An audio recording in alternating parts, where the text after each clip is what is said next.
스마트폰으로 사진을 찍으면 사진에 위치 정보가 담겨 있는 경우가 있습니다.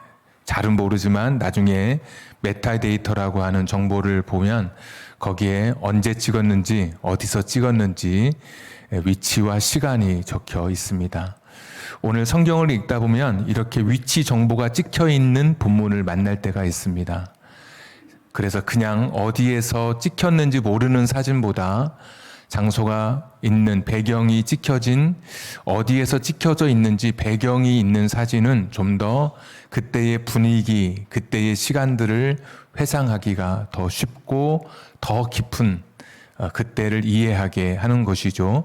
오늘 성경 30절에 보시면 그곳을 떠나 갈릴리 가운데로 지날새 위치의 정보를 마가가 입력해 놓고 있습니다. 그곳은 어떤 곳이냐면 8장에 있는 장소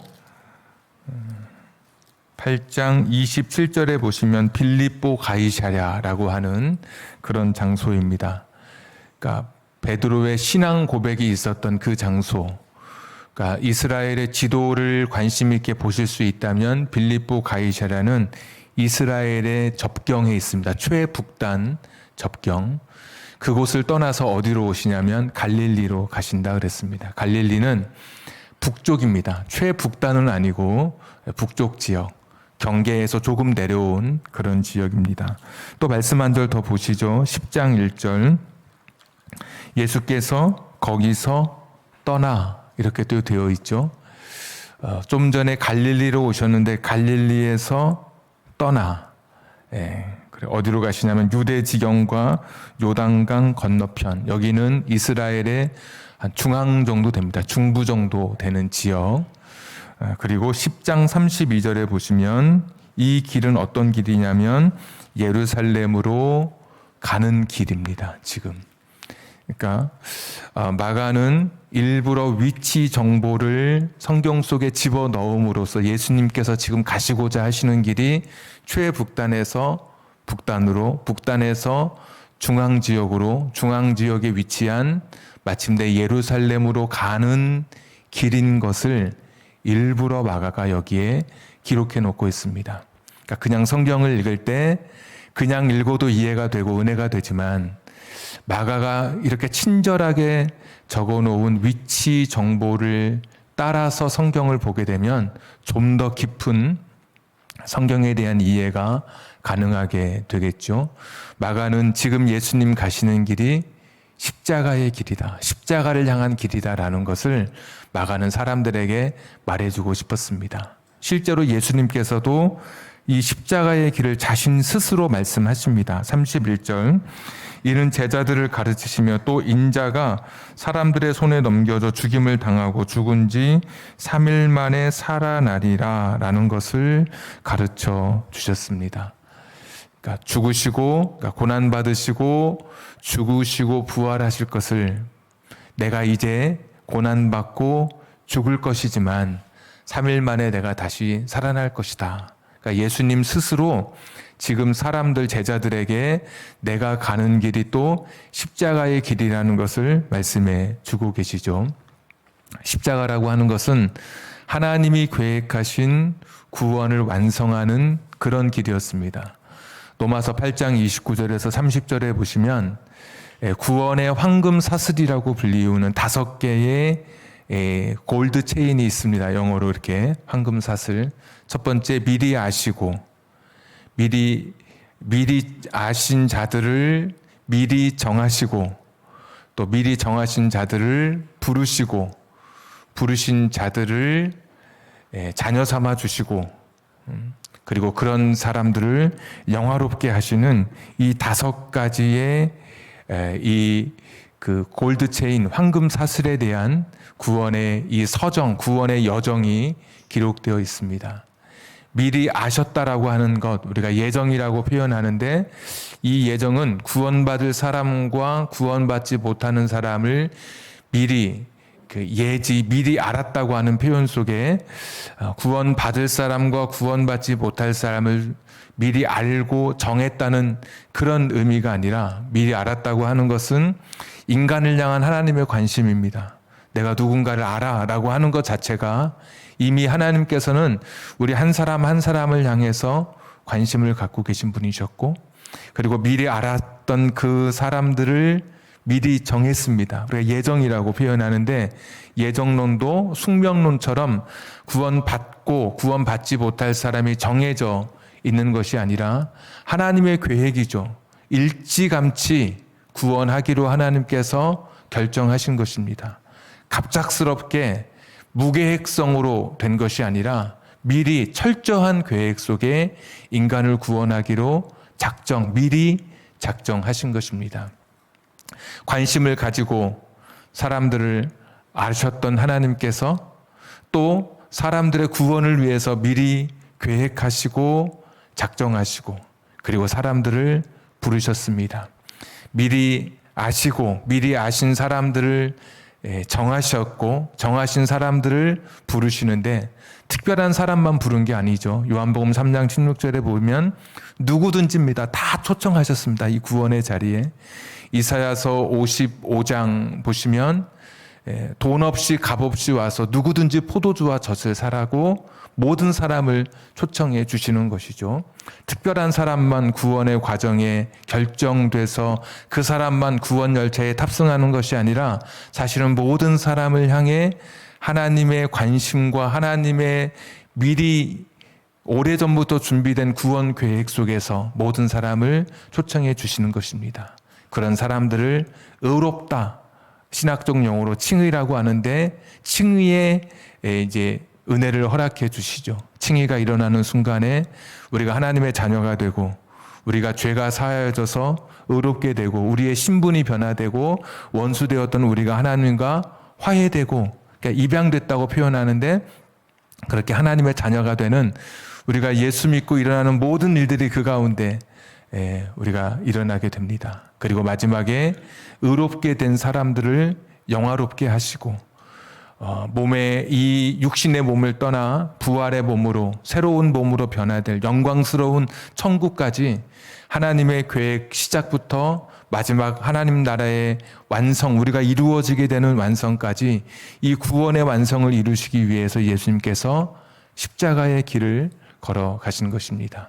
예수님께서는 내가 그것을 위해서 고난받고 죽으시고, 그러나 그것이 끝이 아니라 다시 부활하게 될 테니까 너희들 너무 걱정하지 말아라, 제자들에게 말씀해 주시죠. 십자가의 이 점을 찍어가며 위치상 십자가의 길을 걸어가고 있는 이 꼼꼼한 마가를 통해서 이 길 속에 예수님 자신 역시 내가 가는 길이 십자가의 길이라고 말씀하시면서 하나님이 계획하신 구원을 완성하시러 내가 지금 십자가의 길을 가는 이 여정 속에 일어난 오늘 본문 이야기입니다. 제자들은 드라마의 그 TV 프로의 한 제목처럼 동상이몽입니다. 지금 예수님께서 십자가의 죽음을 향해서 가는 길인데, 제자들은 서로 길에서 무엇을 의논했냐면, 무엇을 토론했냐면, 누가 더 높은 자리에 설 것인가? 누가 더 높은 위치를 차지할 것인가? 누가 더 높은 신분의 자리에 설 것인가를 토론하기 시작했습니다. 오늘 성경 한번 보시면 33절, 가버나움에 이르러 집에 계실새 제자들에게 부르시되 너희가 길에서 서로 토론한 것이 무엇이냐? 34절, 그들이 잠잠하니 이는 길에서 서로 누가 크냐 하고 쟁론하였습니다. 참 마가가 재밌죠? 길이라는 표현을 2번씩이나 일부러 씁니다. 이 길이 어떤 길이죠? 십자가의 길이죠. 십자가를 향해서 가는 길인데, 마가는 제자들이 이 십자가의 길에서 서로 누가 큰지 서로 기재기를 하고 있었다라고 증언하고 있습니다. 어떤 순서로 우리가 큰지를 정할까? 제가 미루어 짐작하건대 이제 목사 세계에서는 그런 게 있습니다. 이런 지방의 순서를 정할 때, 서열을 정할 때 어떤 사람은 목사 한 수 받은 순으로 하자, 어떤 사람은 그래도 나이 순으로 하자, 아니면 어떤 사람은 신학교 입학 순으로 하자, 아니면 지방에 들어온 순으로 하자, 여러 가지 각자 유리한 대로 순서를 정합니다. 여기도 마찬가지였을 것입니다.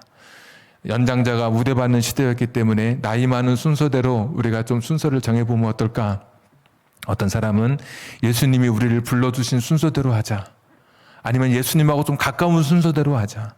야고보와 요한은 예수님과 사촌이었습니다. 우린 친척이니까 좀 더 가까울 수 있잖아. 이렇게 이야기할 수도 있었겠죠.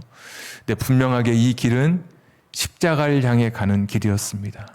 근데 제자들은 여기에서 누가 큰지를 지금 이야기하고 있는 것이죠. 예수님 말씀하십니다. 큰 사람이 되려면, 첫째가 되려면 낮아져야 된다. 큰 사람이 되려면 오히려 섬기는 자가 돼야 한다. 제자들은 사실 못마땅하죠. 지금 성공을 꿈꾸고 있는 사람들입니다. 높은 자리에 서서 그 권자 옆에 서서 권력을 누리고 싶었던 사람들입니다. 보상 심리도 있었겠죠. 가족도 버리고 어떤 사람은 재산도 버리고 배도 버리고 잡은 고기도 버려두고 예수님을 따랐으니까 분명 예수님이 내게 주시는 큰 상이 있을 것이야. 우리는 높은 사람이 돼야 돼. 예수님이 왕이 되면 좌편과 우편에 앉기를 서로 기대했던 그런 사람들에게 큰 사람이 되려면 오히려 다 포기해야 된다고 말씀하시고, 높은 자리에 서려면 섬기는 사람이 돼야 된다고 말씀해 주셨습니다. 여러분, 결코 매력적인 말씀이 아니죠. 아멘 이럴 사람이 아마 없을 겁니다. 이 시대도 마찬가지입니다. 지금도 예수님 시대에도 그랬고 지금 이 시대에도 여러분, 교회 다닌다고 다 높아지는 게 아닙니다. 높아지는 게 좋은 게 아닙니다. 세상적인 성공이 전부가 아닙니다. 이렇게 이야기하면 이성적으로는 그렇게 받아들일 수 있을지 몰라도 이게 쉽게 용납이 되지 않죠. 왜냐하면 우리 모두가, 많은 분들이 교회 다니면서 세상의 성공, 세상에서 주는 그런 성과, 또 세상에서 얻게 되는 그런 결과물들을 우리가 교회 다니면서 똑같이 우리도 그것을 요구하고 있기 때문입니다. 그러니까 다른 세상의 사람들이 성취하고자 하는 그런 욕구와 욕망을 우리도 여전히 가지고 있기 때문에 그것을 내려놓는다고 하는 것, 이것이 사실 어려운 일이죠. 교회에서 신앙생활 할 때 가르치는 것들 중에 이런 가르침이 있을 수 있습니다. 저도 설교 중에 일부 그럴 수 있습니다. 믿음 생활 잘하면 하나님이 여러분에게 복을 주십니다. 가정에 복을 주시는데 자녀가 잘 되고 사업이 잘 되고 여러분의 건강이 확보되고 여러분의 직장의 승진의 길이 열려 있고, 이것만을 가르치는 곳이 있다면 잘못된 것이죠. 그것은 바울의 표현을 빌리자면 다른 복음입니다. 가짜입니다. 제가 솔직하게 성경을 보니까 믿음이 좋으면 우리가 흔히 말하는 다 잘 된다, 이런 것은 없더라고요. 솔직하게 없습니다. 하나님을 잘 섬기면 우리가 기대하는 것들이 하나님이 때때로 선물처럼 우리에게 주시는 경우가 있지만 세상에서 잘 되고 복을 얻는 것이 신앙생활의 전부는 아니라는 것이죠. 어떤 교회가 잘 보이느냐? 잘 믿으면 복 받는다고 하는 교회가 잘 보이죠. 왜? 복 받으려고, 뭐가 잘 되려고, 그래서 더 잘 믿으려고 막 예배도 참석하고 헌금도 많이 하고 같이 비례한다고 생각하죠. 근데 성경은 그렇게 이야기하지 않죠. 만약에 그렇게 가르치는 곳이 있다면 그분들에게는 이렇게 물어볼 수 있겠죠. 예수님처럼 믿음 좋은 사람이 어디 있습니까? 바울처럼 그렇게 헌신하고 열심히였던 사람이 어디 있습니까? 그런데 일찍 순교하고 핍박받고 박해받았죠. 믿음이 없어서 그분들이 그랬을까요? 그러면 하나님을 잘 못 믿어서 그랬다고밖에 설명이 안 되는 것이죠. 그러니까 말이 벌써 안 되는 것이죠.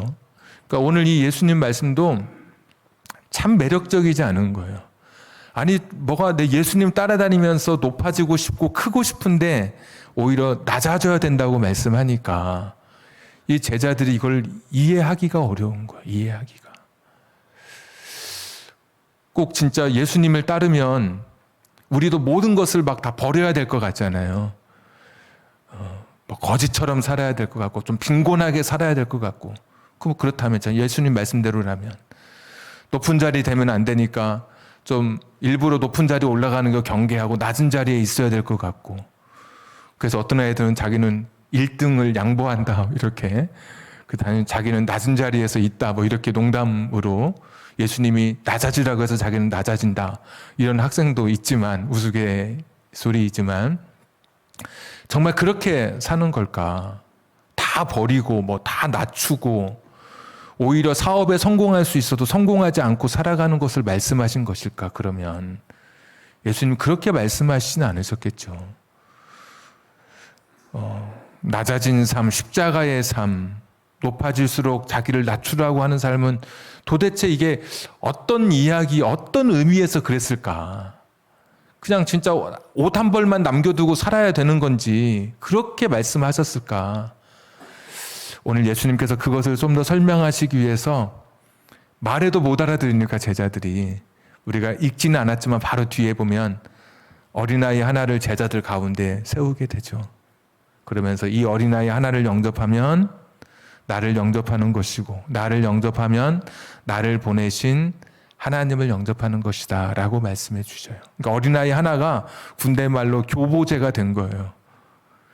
그러니까 어떻게 사는 거야 그러면 도대체 높아지지 말고 낮아지라고 하면 큰 사람이 되려면 섬겨야 된다고 하면 어떻게 사는 거야 도대체 다 버려? 뭐 다 꼴등해?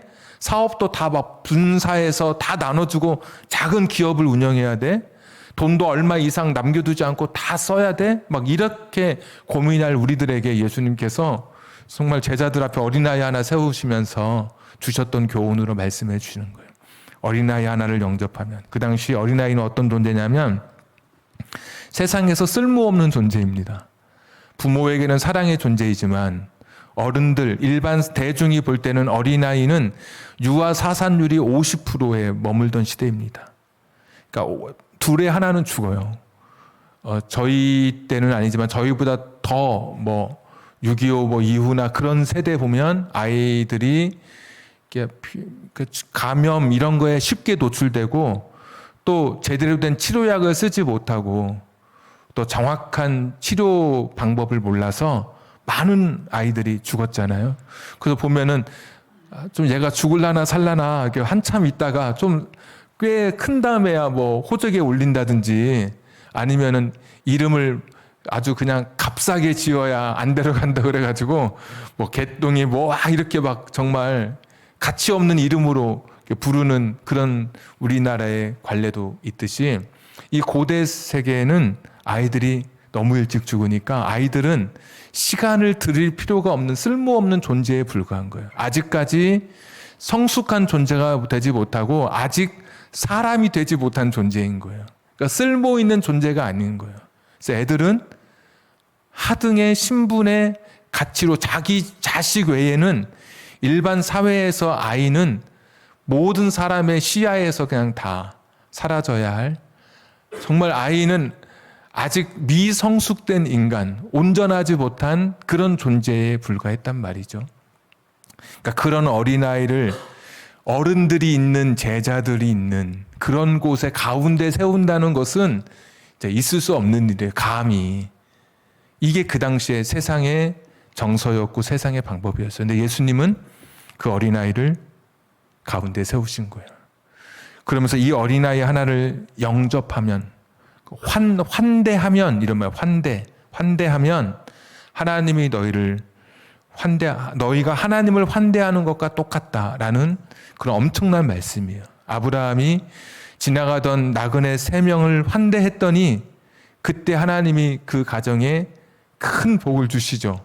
아이의 복을 주시고. 그러면서 이스라엘 사람들에게 누군가를 환대한다고 영접한다고 하는 것은 엄청난 축복이 전제된 행위예요. 그래서 지나가는 사람에게 물을 주고 이런 것이 당시에는 이게 문화예요, 문화. 성경의 문화고 신앙의 고백이었어요, 환대가.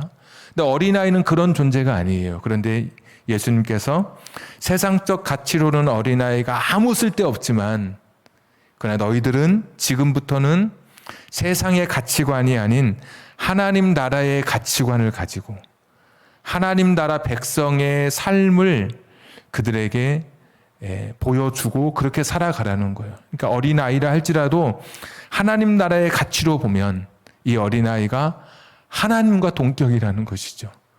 거의.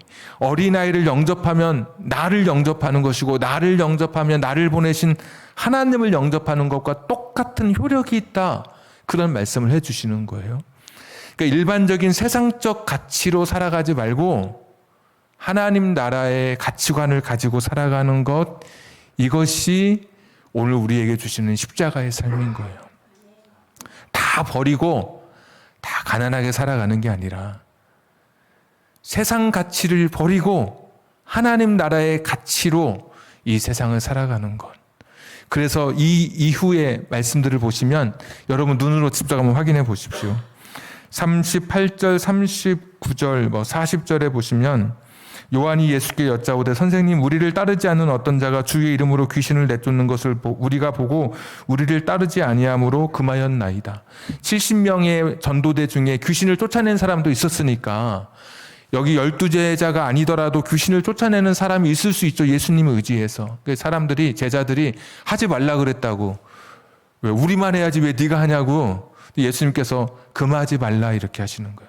그러니까 집단 이기주의, 이게 세상의 가치관이에요.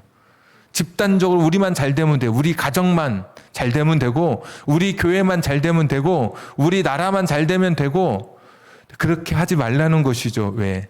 세상은 그렇지만 하나님 나라는 그런 게 아니니까. 십자가의 삶, 하나님이 원하시는 길은 그렇게 살아가는 게 아니니까. 또 보십시오.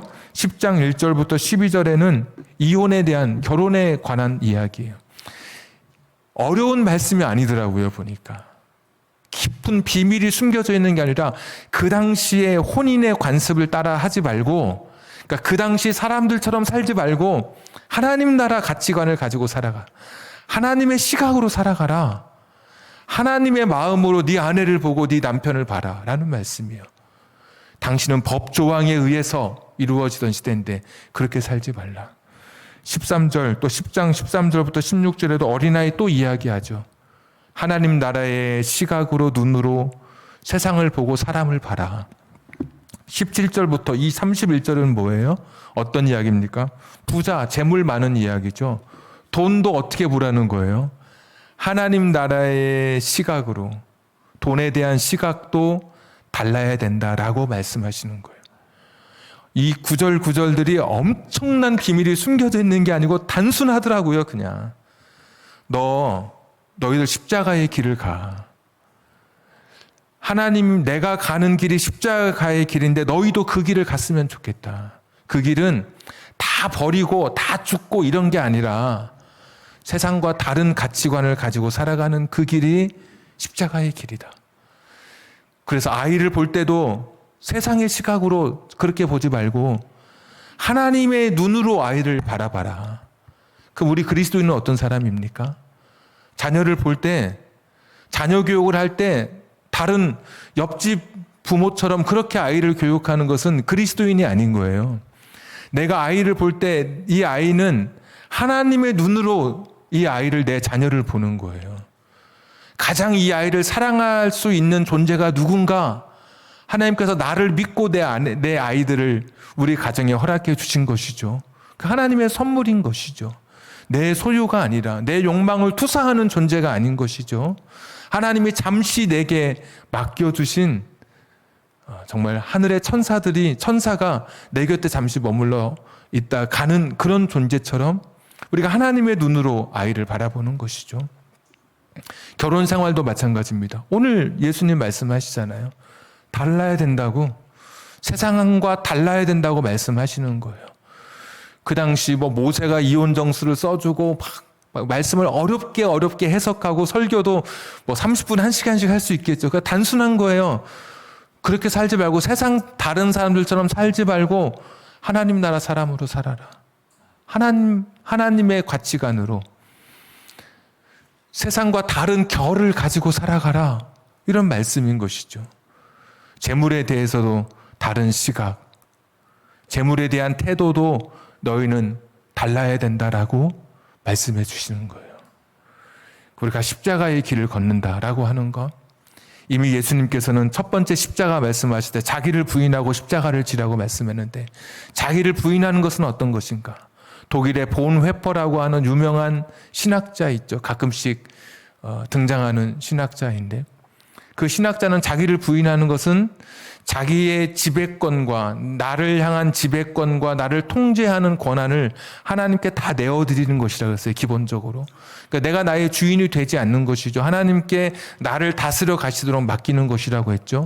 그러면서 그 다음에 이어지는 그 이야기가 어떤 사람은 하나님의 지배권과 통제권 안에 자기를 내려놓을 때 어떤 사람은 제자들처럼 자기 집을 버리거나 자기 생명을 버리는 사람이 있을 수도 있고 또 어떤 사람은 자기 욕망이 가득한 사람은 그래서 성공, 야망을 가지고 있는 사람은 자기 부인의 그 길 속에 자기 야망과 욕망을 내려놓고 자기가 높아지려고 하는 명예심을 철저히 낮추는 것, 이것이 자기 부인이고 욕심 많은 사람은 물질에 대한 욕심을 또 내려놓고 작은 것으로 감사하고 작은 것 속에서 그것 통해서 자족할 수 있는 그런 사람. 또 어떤 사람은 또 자녀를 양육해 갈 때 말씀드렸던 내가 요청하고 내가 바라는 대로 자녀를 키워가는 것이 아니라 하나님의 뜻대로 키우기로 결단하고 자녀까지 하나님 앞에 내어놓는 사람, 이것이 자기 부인의 길이라고 말씀해 주고 있는 거예요. 그러니까 그리스도인은 어떤 사람들이냐? 교회에 와서 성공을 갈구하고 내가 세상에서 다른 사람들이 얻고자 하는 똑같은 것을 기대하고 교회에 와서 하나님의 이름을 도구로 삼는 사람들이 아니라 예수님이 걸어가셨던 그 십자가의 길, 내 욕망의 크기를 줄이고 다른 사람과 함께 살아가는 길, 예수님이 그러셨으니까. 그러니까 세상의 가치, 물질에 대한 시각, 자녀를 바라보는 나의 관점, 또 직업, 일에 대한 나의 생각들, 이런 것이 세상 사람과 다르게 살아가는 이것이 바로 그리스도인이라고 오늘 예수님 말씀해 주시는 거예요. 너희들 높아지는 것, 높아지려고 하지. 그러면 세상은 높아지려고 하면 더 높아지도록 자기를 계속해서 에스컬레이팅 해야 되죠. 계속해서. 네, 예수님은 세상의 그 길이 아니라고 세상의 방법으로 그렇게 살아가는 것이 아니라고 말씀해 주시는 것이죠. 오히려 낮춤으로써 더 높아지게 된다고 말씀해 주시는 것이죠. 쥐려고 하면 세상은 더 양손을 쥐지만 하나님의 세계에서는 쥐려고 하면 오히려 놓아야 되는 것이라고 말씀해 주셔요. 다양한 그런 삶의 환경에서 그러니까 가치관이 다른 거예요. 가치관. 세상을 대하는 태도, 사람을 바라보는 나의 그런 태도, 일을 바라보는 나의 관점, 모든 것이 자식을 바라보는 것까지 이 세상 사람과 다른 것이 십자가의 길이라고 말씀해 주시는 것이죠. 오늘 제자들이 이 말씀을 듣고 고민하기 시작했습니다. 어떻게 할까? 오늘 길 위에 서 있잖아요, 제자들이. 원래 살던 관성을 따라서 원래 살던 세상 사람들의 그런 성공의 방식의 길을 따라갈까? 아니면 예수님 말씀하신 이 십자가의 길을 걸어갈까? 제자들도 고민하기 시작하는 거예요. 예수님이 죽으셨습니다. 사람들이 어떤 제자는 엠마오로 절망하면서 실망하면서 내려가기 시작합니다. 부활했습니다. 예수님이 심지어. 그런데도 여전히 제자들은 예수님이 원하셨던 그 길을 걷지 못하고 야, 우리 고기 잡으러 가자. 다시 옛날 살던 그 삶의 방식으로 다시 돌아가면서 두려워하기 시작하고 여전히 자기 생명을 붙들고 연연하기 시작했죠. 그렇게 고민하던 제자들이 어느 순간에 십자가의 길을 걷기로 시작합니다. 정확히는 사도행전 2장에 하나님의 영, 그리스도의 영이신 성령님께서 그들의 마음을 주장하시게 될 때 내가 하는 말이 아닌 성령께서 나의 안에 충만해서 내가 하지 않는 말도 막 하게 하시는, 그러니까 나의 삶을 지배하시는 분이 내가 아니라 하나님의 영, 그리스도의 영이 나를 지배해 가실 때 그들이 십자가의 길을 걷기 시작하는데 그렇게 연연했던 목숨도 과감히 내어놓기 시작하고 사도 요한을 빼고는 11제자 모두가 자신의 생명을 다 내놓았습니다. 내려놓으면 얻을 것이고 낮추면 높아질 것이라고 했던 정말 그 길, 진짜 높아지는 길을 제자들이 선택한 것입니다. 이 땅에서는 낮아졌는데 요한계시록 22장 갔더니 하늘나라 기초석에 12제자의 이름이 떡하니 새겨져 있습니다. 그거보다 더 크고 위대한 순간이 있을까요? 온 족속과 방언과 나라와 민족에서 수많은 사람들이 흰옷을 입고 모여드는 그 요한계시록 그 7장 그 천상 예배를 지나서 모든 사람이 구원받은 사람들이 모여드는 그 천상의 그 기초석 위에 12제자의 이름이 턱하니 박혀 있는 것이죠. 이런 은혜, 이런 결단, 이런 그들의 신앙의 삶의 방향이 정말 그들을 이 땅에서는 작게 보였지만 아주 큰 사람으로 만든 것입니다. 예수님은 오늘도 우리에게 이 세상에서 너희들 성공하고 싶냐? 너희들 크게 되고 싶냐? 너희들의 이름을 날리고 싶으냐? 이 땅에 엄청난 족적을 남기는 대단한 사람으로 서고 싶으냐? 이 세상에 사람들이 찬사를 보내고 영광을 돌리는 그런 영예로운 자리에 서고 싶으냐? 라고 우리에게 물으시고 우리가 무엇이라고 대답하든지 간에 예수님께서는 그렇다면 그것이 자체가 잘못된 것이 아니라 세상의 가치관으로 그것을 이루려 하지 말고 하나님의 눈으로 하나님 나라의 가치를 가지고 세상과 다른 결을 가지고 살아가라고 말씀해 주시는 것이죠. 이런 세상이 아닌 하나님 나라의 가치를 가지고 사업을 하면 너무 정직해서 사업의 성공이 더딜 수도 있습니다. 그렇죠? 때로는 너무 그렇게 하나님 나라의 가치를 가지고 살다 보면 사람들이 바보라고 할 수도 있습니다. 다 이러는데 너는 왜 그렇게 하느냐고 어리석다라고 말할 수도 있겠고 그렇게 살아가는 것이 바보처럼 생각될 때도 있고 이런 표현이 죄송할 수도 있지만 여러분 그래야 짧은 100년일 뿐입니다. 이 땅에서 손해보는 것 같고 이 땅에서 바보같이 여겨지는 것 같고 약삭 빠르지 못하고 세상 가치관 아닌 하나님 나라 가치관으로 내가 그렇게 살아가서 더디고 손해보는 것 같아도 그래야 100년입니다. 더 길고 긴 세상, 더 영원한 세상에서 하나님 나라의 갈채와 인정이 있는 것이죠. 이 땅에서 인정받고 이 땅에서 갈채받는 것으로 만족하는 사람은 다 지나가는 세상 속에서 다 잊혀지지만 그러나 주의 뜻대로 서는 사람, 행하는 사람은 영원히 설 것이다라고 말씀해 주시고 있는 것이죠. 하나님 나라의 가치를 가지고 살아가는 삶. 그래서 교회라고 하는 곳은 세상 가치와 하나님 나라의 가치가 부딪힐 때마다 교회에 와서 확인하는 것이 다시 한번 하나님 나라의 가치를 붙들고 하나님 나라의 가치관으로 내 아내를 바라보고 내 남편을 바라보고 내 자식을 바라보고 결혼 생활을 바라보고 하나님 나라의 가치관으로 물질을 바라보고 부가 무엇인지 바라보고 하나님 나라의 가치관으로 이 세상을 바라보는 사람을 바라보는 그러한 인생들이 되어야 하는 곳이 바로 교회인 것이죠. 그래서 교회에서 서로 교회는 격려하는 곳입니다. 되어야 할 내가 되는 삶이 되도록 이 땅에 목적 있게 태어난 내가 목적을 다 이루며 살아갈 수 있도록 서로 확인하고 격려해주고 각자에게 주신 달란트, 은사가 있잖아. 이 은사를 가지고 세상에 기여할 수 있는 사람이 되도록 배려하며 살아갈 수 있는 사람이 되도록 서로 격려하고 위로하고 서로가 서로에게 힘이 되어주는 것이 바로 교회인 것이죠. 저는 교회를 표현하는 것 중에 가장 제가 제일 좋아하는 비유가 있는데 주막입니다. 주막. 저 높은 산 올라가기 전에 항상 산 기슭에 주막이 있습니다.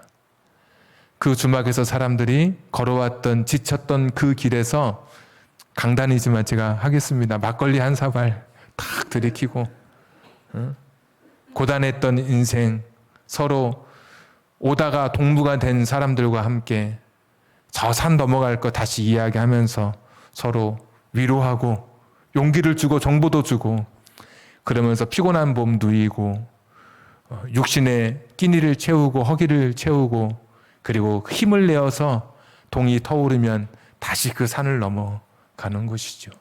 교회가 그런 곳이죠. 힘들면 서로 위로가 되어주고 우리가 가는 길이 맞는지 서로 확인하고, 세상의 찌들은 교회 속에 들어온 세상을 살아가는 게 아니라 교회 속에서 하나님 나라를 살면서 딱 서로 위로하고 용기를 주면서 세상 가치관이 판치는 이런 곳에서 결이 다른 삶. 오늘 원래 부제가 결이 다른 삶이거든요. 야, 저 사람 참 뭐가 달라도 다르다. 야, 뭔가 달라. 뭔가 있어. 저 사람 어딘가 달라. 이런 결이 다른 삶이 우리 가운데 있기를 주님의 이름으로 축복합니다. 우리 찬송 같이 찬양하도록 하겠습니다. 찬송가 458장 찬양하겠습니다.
한번 이 시간에 기도하겠습니다.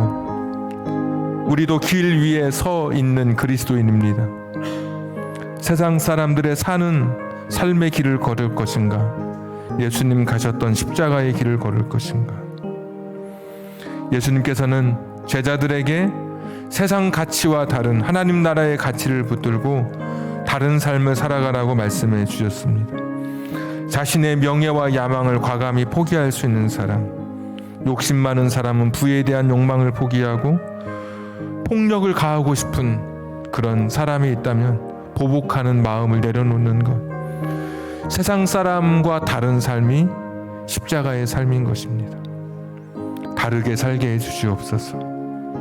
똑같지 않게 해주시옵소서.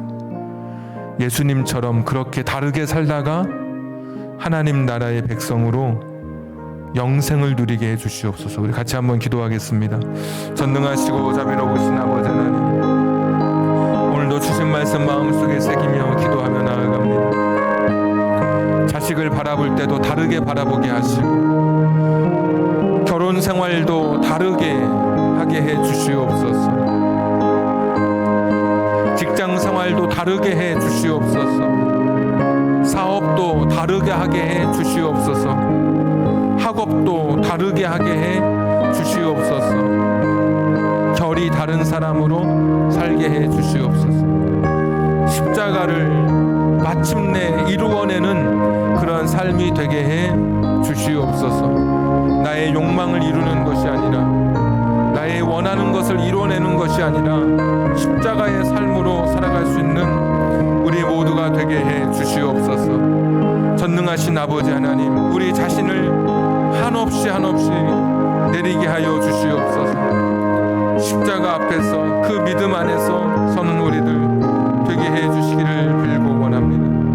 전능하신 아버지 하나님, 오늘도 주님 앞에 다시 한번 섭니다. 불쌍히 여겨 주시옵소서. 긍휼히 여겨 주시기를 빌고 원합니다. 긍휼히 여겨 주시옵소서.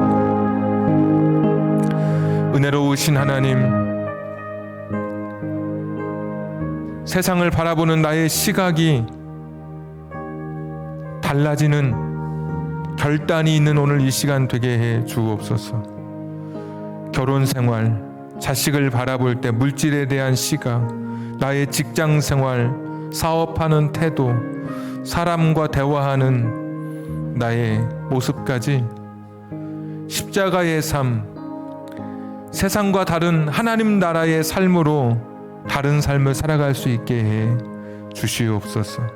나의 욕망을 내려놓고 헛된 허영심을 버리고 보복하고자 하는 나의 본성을 내려놓고 십자가의 삶으로 오늘 살아가는 우리들 되게 해 주시옵소서. 낮아질 때 높여 주신다고 하셨던 말씀, 작아질 때 큰 자가 되리라고 하셨던 말씀, 남을 섬길 때 오히려 위대한 자가 되리라고 하셨던 하나님의 말씀이 저 하나님 나라에서, 그리고 때로는 이 땅에서 경험하게 해 주시옵소서. 이제는 우리 구주 예수 그리스도의 은혜와 하나님 아버지의 극진하신 사랑하심과 성령님 감동 감화 내주 충만하심이 세상에서 부딪히는 사람들과 다른 결을 가진 사람으로, 예수님 닮은 사람으로 한 주간 살아가기로 결단하는 우리 사랑하는 성도님들 위해, 저들의 가정과 직장과 사업장과 환경과 인생의 꿈 위에 지금부터 영원까지 함께 하시기를 간절히 축원하옵나이다. 아멘.